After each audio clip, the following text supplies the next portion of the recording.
But what is really bad is, not updating their internal list, because that's the lifeblood of what the sales team is doing every day. And that can be a major challenge.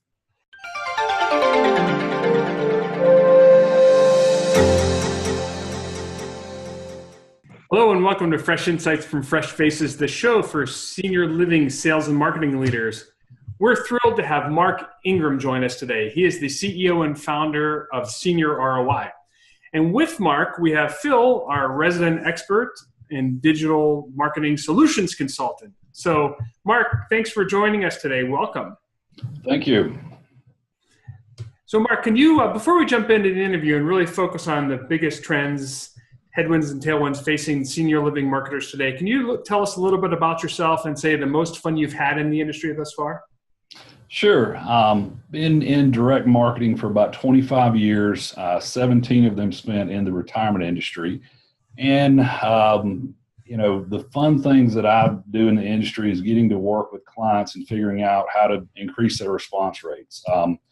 We have bought a product or service to the industry called multi-compiler list purchasing, and that has helped quite a bit in some of the response rates to the direct mail. Probably the most impactful experience has been speaking at conferences with strategic partners and being able to interact with different clients, listening to the different challenges that they have in their everyday marketing roles, and trying to give them some insight into how to make some changes to help them. So being able to get out and meet people across the country that are on the ground and in it every day with the marketing role is great to just work with them and see them at the conferences. Right. Sounds like you and Phil have a lot in common. So Phil, I'm sure you're dying to ask him a set of questions to compare notes. Absolutely. Absolutely. And, Mark, I agree with you. Some of the most fun that I have in the conference is being able to sit down and talk with these sales and marketing leaders and get their perspective, just as we're doing today. And one of the big things I wanted to ask you here to kick things off are, what are you seeing as some of the real challenges that we're facing as senior living sales and marketing leaders in the space today? Yeah, probably the biggest challenge I see is, communities having an issue adopting or adapting to technology. This industry has been a very late adapter to technology, and as fast as things are changing, there is great new technology in the industry. And I think that communities are realizing that they're either going to adopt or they're going to be left behind. So, I think a lot of them are having issues finding the right employees. And, the whole hiring process is going to change dramatically, because that is going to be a prerequisite in the future to be able to understand and have that knowledge of technology and how it's going to apply on a day-to-day basis. Yeah, absolutely. And I couldn't agree with you more, especially on, both the technology and, finding right fits. I think technology is huge. And I would say one of the things that go hand in hand with technology is data. It's understanding data, but having clean data. So having a CRM that doesn't have, old leads in there that, are 5 years old, that are out of date, that have, really no value to the sales process. Yet we still send them direct mail pieces. We still send them emails and phone calls. And it just, it's not necessarily the most efficient process, I would say. Yeah, I think we've seen that across the country, and we go in and basically have access to a lot of different CRM databases. And when we go in and clean it up to try to show the data that has moved out of market or moved to a competitive community, the average that we see across the country is about 50% of the CRM data is bad. So you can imagine what kind of a waste of money that is. Yeah. So, we've really tried to work with communities on showing them, how to clean that up, how to only work with the good data and actually do profiles off the good data, so that we're buying prospects off only the good data, the depositors, the move-ins, the residents, and the lead statuses that are very high. So, Mark, do you have a decay rate on some of the data? Like how aged are some of the data, and how quickly does it decay typically?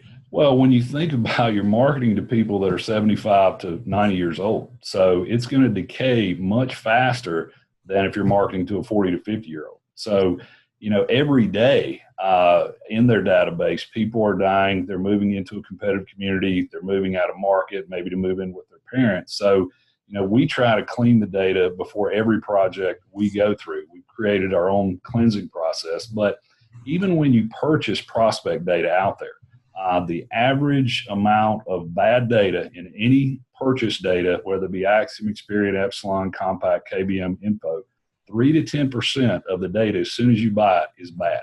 That is the acceptable percentage with all the major compilers. We didn't like that. So, we sort of created the process to, when we buy that data, we run it through and we get it down to about 1% or less. And then we report back to the individual compilers on what we're paying for. So we're only paying for the good data. But, it's people that don't work in these compilers every day don't really understand how bad it can be.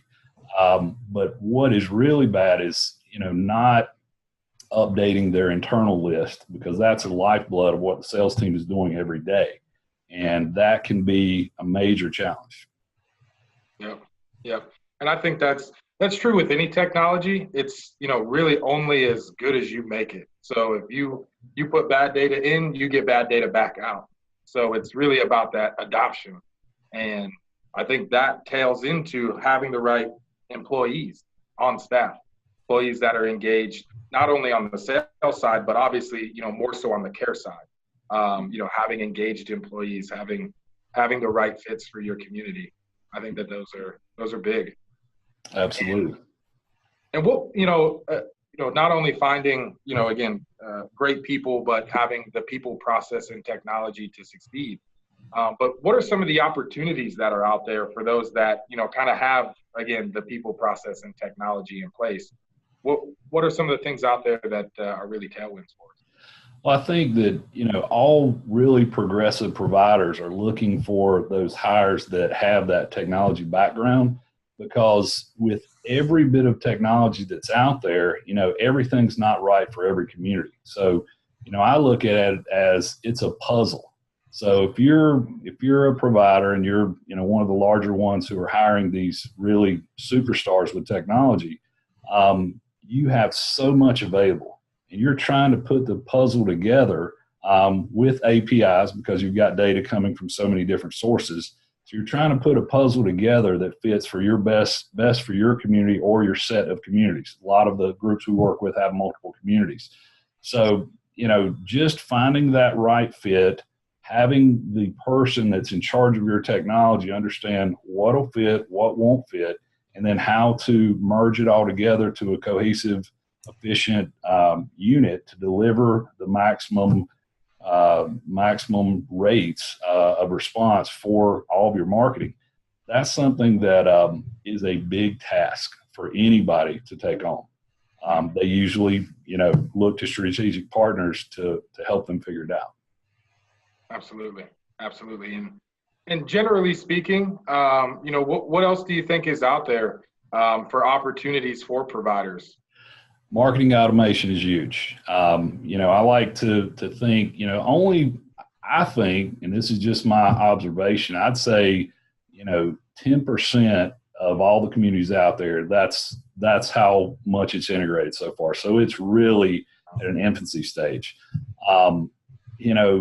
What I like to tell a sales team is, marketing automation is going to change your job, okay? Because if a marketing automation system is in place and it's working right for your community, you're going to know who your potential move-in is. You're going to know when they want to be contacted. You're going to know what they can afford.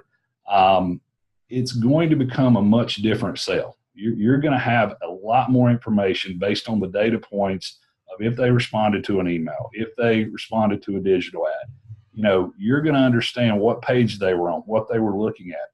You're going to have so much information that it can make your job easier in that ultimate sale if you understand how to process that information. So I think marketing automation will really change a lot of things and a lot of dollar spends that are going to be happening in the next few years.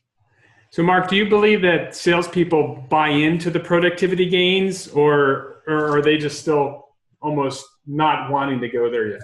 Right. Here's what we see.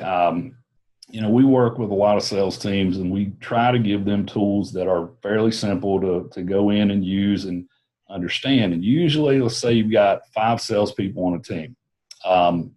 We're going to go through a training process to show them the different products and services we have and how they can use it in their day-to-day sales process. So typically we'll have one adopter, and we'll get that one adopter that, understands it, sees that it's fairly easy to use, and the other 4 will see that over the course of a few weeks, a few months, that it's actually helping them to make sales.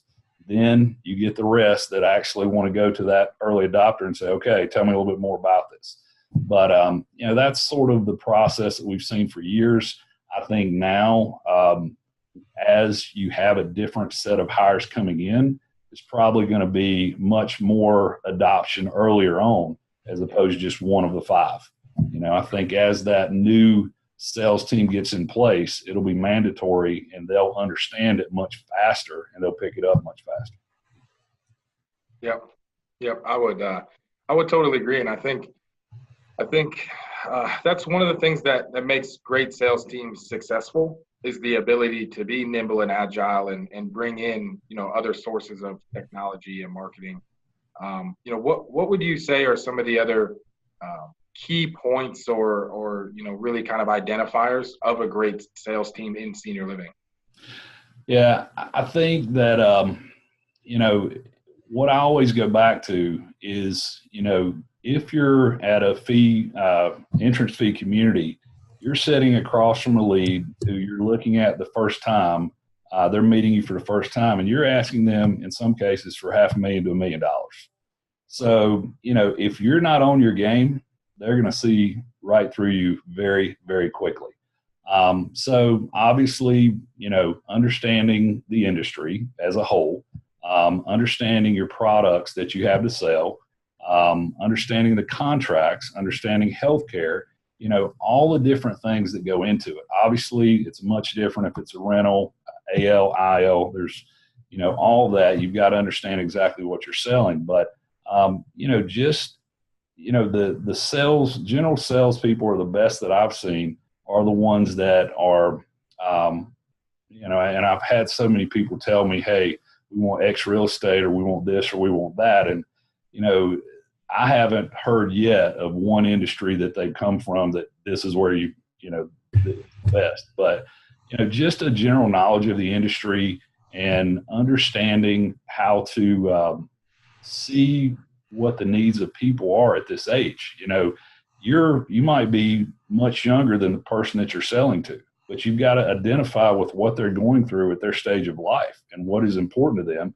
And, I always go back to, having a great relationship with your parents or your grandparents and understanding where they're at. If they've gone through that process and they understand that, then they've got a lot better sense of how to sell to that 75 to 85-year-old. But obviously technology is starting to play a bigger role. And if they understand that and they have a general sales sense, then that's going to help. And they're going to understand how to apply that technology to help them get the information they need. There's so much information about the individual that's coming in that can be delivered before they even get there. Once they RSVP, we've got a treasure trove of information that is going to help them with that sale. Just accepting that information, looking at it, studying it, determining, what they can afford based on what availability you have. Really studying and doing your homework prior to that opportunity. Yeah. So, Mark, a question building upon, marketing automation, amazing insights and intent, and really you kind of understand where they're at, where they are in the buyer's journey. Do you recommend or have you seen good use cases of social media to actually, for the sales team to build relationships before they even get to the community? So how can you mine social media data, or what's the appropriate way to use social media data to build those relationships? We don't do a lot of that. I have seen some pretty effective uses of social media, and being able to pull that information in and add it to other data that we have. But I think, the whole buyer's journey is being able to reach out to them before they even know they're looking to come at a community. Being able to be out front and sort of almost planting that seed, and whether that be on Facebook, on any other social media, just so that you have a presence out there, and that you may not be able to tie the lead directly back to any social media that you're doing, but it's still important to have that overall presence. It's almost like subliminal advertising. They're going to see or hear, do this or do that. They're driving down the road, they see a billboard, they hear something on the radio, they come home, they get something in the mail, they get a digital ad. Okay, which one drove them to come to the community? Don't know, but as a whole, it worked. Right. And that's not really what most of the communities want to hear. They want to hear, if I'm going to spend money on this, what's my ROI on each individual one? But there is a power of having multiple touches in multiple areas.